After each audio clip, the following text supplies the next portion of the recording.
letter showed up in my mailbox with no tracks in the snow. You're not thinking about going back there, are you? I gotta do something. You know this isn't a good idea. It's crazy, but this is all I got. Got the fire going inside if you want to warm up. Mackenzie Allen Phillips. I've been looking forward to this. Do I know you? Not very well, but we can work on that.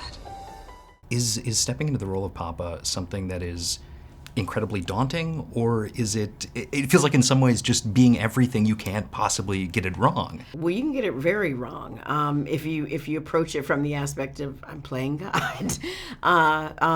But for me, I really had to break it down in terms of the human side of God, because if you look at God as a whole, there's just no way for you to even comprehend it. And you spend a lot of time overthinking things rather than just existing in the moment. So for me, it was about breaking the character down and seeing it as a character and dealing with it in terms of my humanity and the relationship between Papa and Mackenzie. And since I felt that it was a parent to child relationship, that's how I approached playing the role. I wasn't aware of the book, so I just read the script and was just moved by the message of it. There were like moments in it that really moved me to tears, and I was like, wow, there's something very simple and at the same time very complex that's being explained here.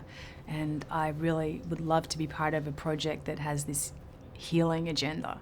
Well, the funny thing is when I read it the first time, I didn't read the foreword.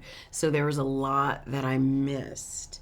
And the second time that I read the foreword. And it's all about Mack's early life. And boy, does it inform the narrative. Tell me a little about just what went into the birth of the book. Sure. So missionary kid, preacher's kid, grew up in the highlands of New Guinea. I was a year old when we went into what was nicknamed Cannibal Valley.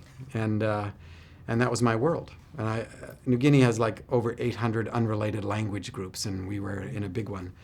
But there was a lot of wonder about growing up in a multicultural world and a lot of great sadness. And a real difficult relationship with my dad, sexual abuse inside the tribal culture, and then in boarding school, and other losses along the way. And like a lot of us, we don't deal with it. You know, we become performers, shame becomes the motivator, and we hide. And that's the imagery of the shack. It's the place we get stuck.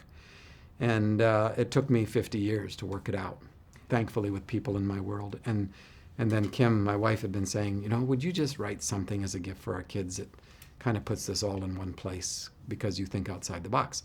And I made my 15 copies as a Christmas present, 6 to the kids, Kim, and the rest to my friends, and went back to work. And who knew, right?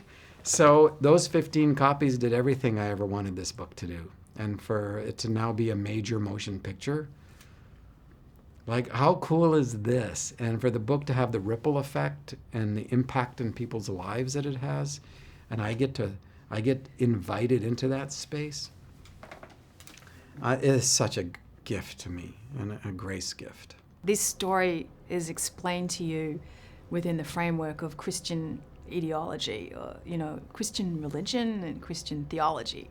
You may or may not relate to that, but at the same time, the human message and this human struggle and this journey is very relatable, and it does. There's a deep kind of intrinsic wisdom there that you're left with, maybe a week, maybe a couple hours after the film, but it affects you, really affects you.